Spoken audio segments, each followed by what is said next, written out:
All fairy tales are darker than you think. I'm pretty sure that's a rule that has few if any exceptions. Like if you watched a lovely cartoon about a beautiful princess with a curse or an awful step-parent, 90% of the time the origin story involved murder or assault or ended up with everyone being homeless and limbless. Such is the world of the cautionary tale. Or the caution fairy tale. Oh, funny guy, I gotta deal with it. But ever since the Brothers Grimm and every tale teller before them, these stories for kids have done their best to impart harsh lessons. So listen close. They've got something to say beyond believe in yourself and be nice to your friends. Hello horror heads and welcome back to the scariest channel on YouTube, Top 5 Scary Videos. I'm your horror host Keegan Hughes, and today we're going to be talking about the top 5 fairy tales that are darker than you thought. If darker versions of seemingly benign things are up your alley, make sure to check out the top 5 scary TV shows playlist. And if you're into scary stuff, make sure to check out the new channel Top 10 Central Dark, where Joss and Lucy will be watching the latest and greatest of jump scare videos and reacting accordingly. I don't know.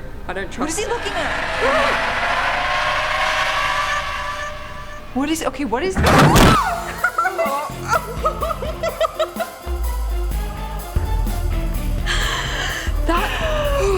I've never been more scared of a squirrel in my life. It feels like my heart's gonna explode. Wicked. Let's get to it. Coming in at number 5, we've got Sleeping Beauty. I'm willing to bet most people's familiarity with this story stops at the Disney telling, and if you conjure up a different version of the slumbering wonder, it's just as family friendly, if not more. But I'm here to tell you that all your thoughts about Miss Snoozing Sweetie are wrong. In our modern, toothless society, we all hear about a princess who pricks her finger and suffers a terrible curse. She sleeps, forever beautiful and undisturbed, in a tall tower. Only true love's kiss will awaken the sleeping princess, which, after a battle with a dragon, does just that. How lovely. The happy couple can live forever together. Sure, the curse is scary and the evil witch is a serviceable antagonist, but nothing bad really happens. Well, if you look back to the origins of the tale, you'll find a much more disturbing story. There is no curse in the classic Sleeping Beauty, instead it's a prophecy. She still falls asleep thanks to a piece of flax that pricks her finger, and she's still hidden away in a room in a tower. But no prince comes to rescue her. Nope, instead she is coveted by a king who decides to impregnate her while she sleeps, like a Kill Bill situation. Not good. For 9 months, she continues to sleep as 2 children grow inside her. She then gives birth, still asleep, and the children crawl around. One of the kids, adventurous as kids tend to be, decides to suck on his mother's finger, and in doing so, he removes the flax and awakens her from her long slumber. Imagine, if you would, finding yourself in a similar situation. You've been asleep for an ungodly amount of time, and suddenly you're awake, and you've given birth to 2 kids. And the kids are a result of non-consensual intercourse courtesy of a king who will likely deny everything. Yikes.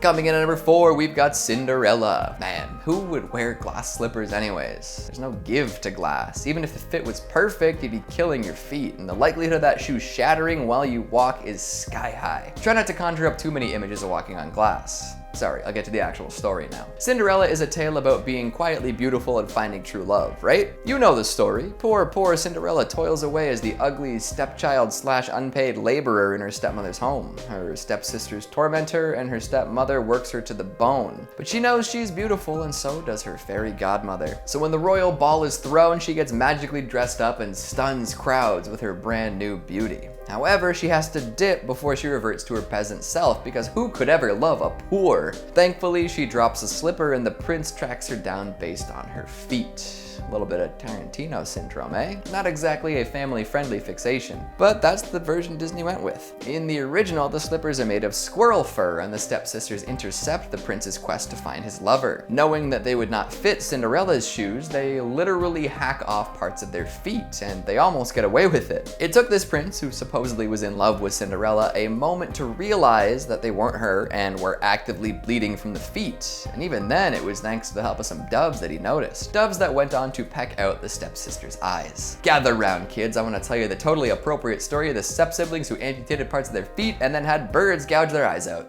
Great show. Coming in at number 3, we've got Hansel and Gretel. I mean, most folks probably already know how dark Hansel and Gretel is based on the myriad gritty fantasy movies that are released every few years. Like, how many sexy, violent versions of Hansel and Gretel can Hollywood churn out? I guess it's in the public domain, but we've got enough. In the original fairy tale, they weren't leathered up adults proficient at throwing axes and hitting bullseyes with longbows. They were just ordinary kids. Ordinary, naive kids who would believe a nasty witch. I suppose the version most people know would be that Hansel and Gretel had to journey through the woods and didn't want to get lost. Some versions give the two kids a tragic backstory too. An awful wife forces her husband to abandon their kids. Downtrodden and rejected, they wander about and leave a trail of breadcrumbs to mark their path. They're caught by a witch who decides they'll be good to eat. If I were a witch, I would simply ask the children nicely to give me some blood voluntarily, but hey. The story isn't just a lighthearted romp though. Some versions say the kids simply manage to escape from the gingerbread house, but in doing so, they leave out all sorts of juicy details. Gretel is forced to work as a slave, and Hansel is force-fed and poked with a stick to see if he's good to eat. Eventually, the witch decides it's time to roast Hansel and fires up the old oven. Before she can baste the young lad in rosemary oil and butter, Gretel manages to body slam the witch into the oven, and the two become murderous burglars. I mean, they had every right to kill her and steal her stuff, but it's still pretty grim. So they go home and find out their stepmother has died after this. Hurrah! Wait, Dad, why didn't you come looking for us?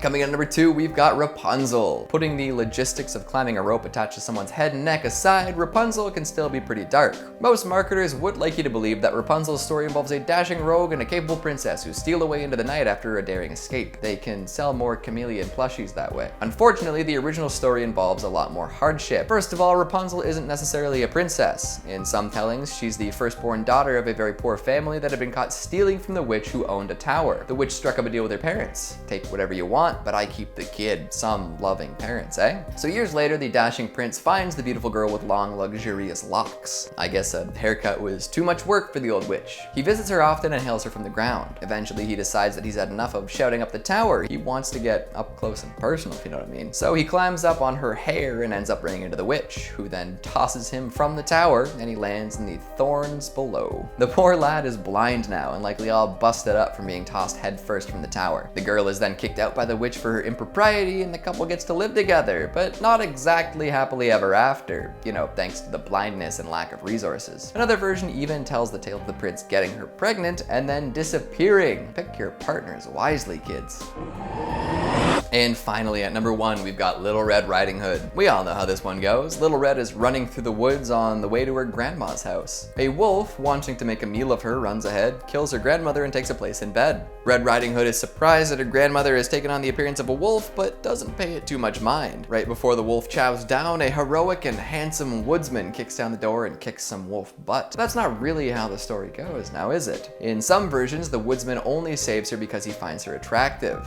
Guess how he expects her to pay him back. In others, there is no woodsman and no grandma, just a little girl being tricked and eaten by a wolf. Really, it's a tale teaching young women to avoid sexual predators. If you talk to men you don't know, or wolves in this case, be ready to die. Pretty good advice, actually. Are you calling your parents as we speak, demanding to know why they let you read such terrifying tales as a kid? I don't blame you, it can come as a shock. But hey, these stories wouldn't be so famous if they didn't capture the minds of all sorts of people throughout the ages. And what better way to hold attention than by adding some blood? So what'd you think of the list? Do you agree with my selections? Which fairy tale freaks you out the most? Make sure you let me know down in the comments. Speaking of comments, let's take a look at some of your more glorious ones from the top 5 vampires that can end the world. Jerry Millet says, "What about a vampire that just mind controls somebody to push the button of a nuclear warhead?" Jerry, I see the V in "but." You're showing your hand here. We all know that's your goal as a vampire, and as a concerned citizen, I say go for it. Adnan Alam says, "No Alucard from Helsing?" I've seen this one requested quite a bit, maybe in part 2 sometime in the future. Amber Foster says, "I like the charming ones who would make you swoon into his or her arms." Yeah, but once you've swooned, you're doomed. I'd say the amount of people used strictly for blood outnumber the ones allowed to be vampires by a large margin. James Bodnerchuk says, "I got my super soaker filled with holy water." Good plan. Just let me run on down to Walmart real quick and I'll be right there with ya.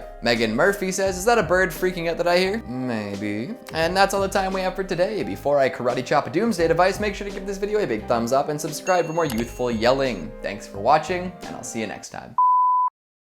What was I gonna say? A happy couple can live a